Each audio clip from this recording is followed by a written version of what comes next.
So a student last hour asked, why the Jews? Why were they able to target specifically the Jews? And I think there's some important things to understand about that that will also help you understand this novel. First of all, I want to make it clear that this wasn't just the Jews. Okay, this wasn't just people of Jewish descent. They also targeted LGBT persons. They also targeted gypsies, right? People that are often called Rumani, right? They're these wandering people that are nomadic for religious reasons, and then of course the Jews, and 6 million people. They killed what? Yeah, Slavs too. So people from those countries, though not to the extent that they did the other ones. Yeah.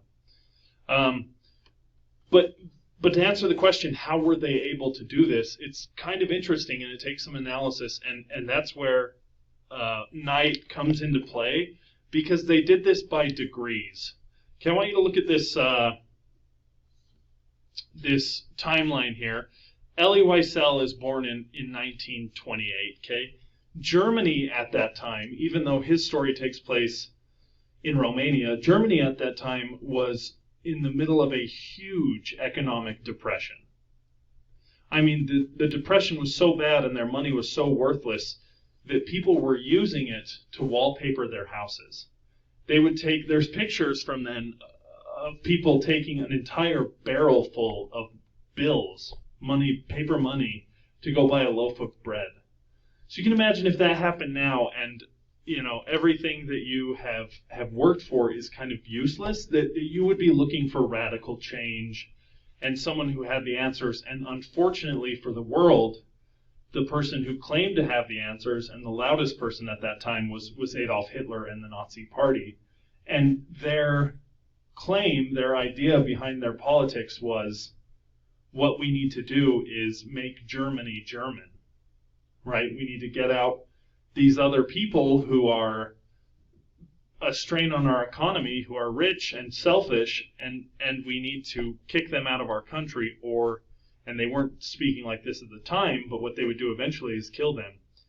Jews were, financial responsibility is an edict of the Jewish faith. It's taught not to go into debt and to prize your possessions, right?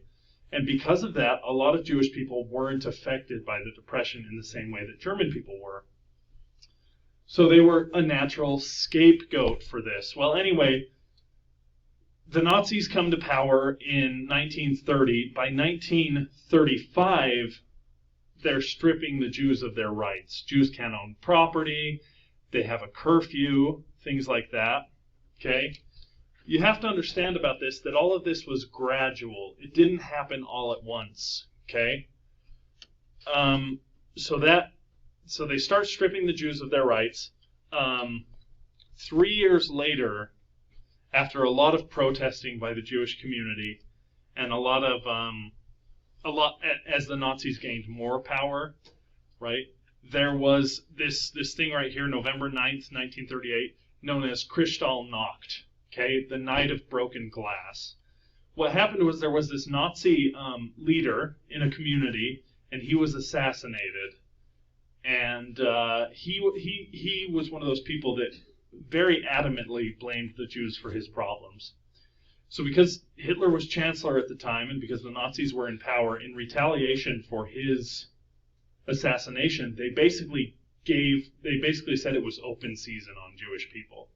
They said, we're not going to prosecute anyone who takes revenge on the Jewish faith. And because of that, people got sledgehammers and bats and anything they could find, and they went and took over Jewish homes and stores and synagogues and just wrecked them, destroyed them. Over 7,000 churches in the country were destroyed during this night. And this made international headlines. People were so upset that Germany would allow this to happen. Do you know how many Jews died on Kristallnacht? 91. 91 Jews died that night, and it caused international outrage. Well, pretty soon, within 7 years, the Nazis would be exterminating Jews at that rate, 91 every 15 minutes in 30 different camps all around Poland, right? And the way they were able to do that without the international community becoming aware, or about their people revolting, or the Jewish people rising up, is it happened gradually. They kept people in the dark and slowly ramped it up, okay? The video we just watched was about what happened as the Germans pushed further and further into Soviet territory. So right between the USSR, which is the Soviet nations, the collective Soviet nations, and Germany is a little country known as Poland, okay? Germany and the Soviet Union had an agreement that neither of them would invade Poland, that it would be this neutral territory. Well, then in 1939, Hitler broke that pact, and he invaded Poland, and he invaded fast and hard. And what they did as soon as they got into Poland was started rounding up Jews and executing them en masse. There were 4 military troops whose only job it was to execute Jews. So these guys would go in and systematically round everyone up and kill them. Like we saw in the video, in Estonia, they were able to kill every Jew in the entire country.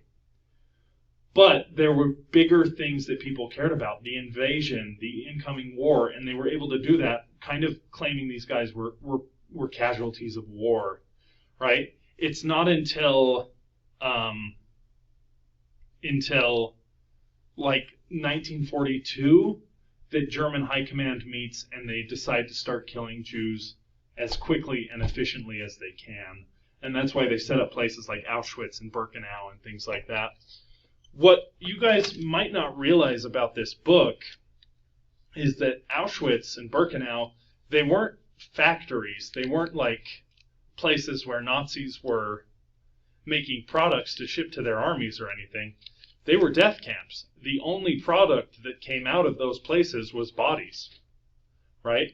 And the Jews that lived, like Eli and his father, the only reason they lived was so that they could do the work for other people to die, right? The camp needed lumber, and it needed coal, and it needed somebody to cook and clean and transport, and the Jews that survived were the ones that could do that until they couldn't do it anymore, right? So they were industrializing, they were creating these camps to be self-sufficient and just kill as many people as they could, until they're killing at a rate of about 30,000 per day, which continues until the war ends.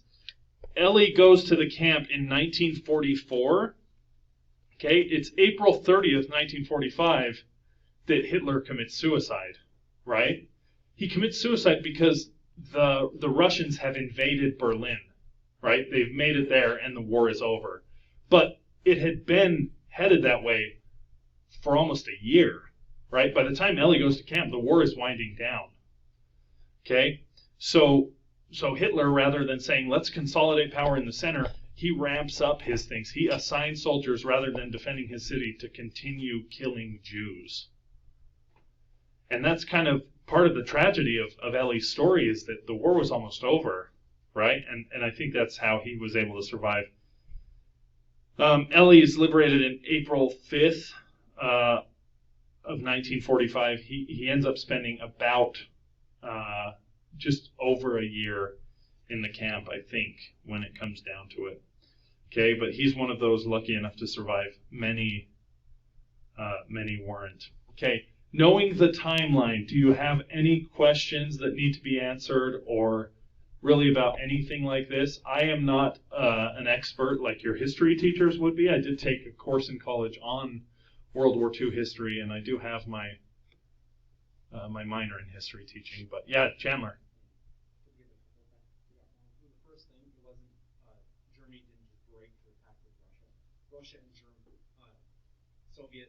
Russia and Germany said, all right, they both wanted Poland. Right. So they said they would both go in and get Poland. Yeah, and then Germany moved in too quickly. Yeah, and Germany also backstabbed Russia later. Mm-hmm. They moved to their line.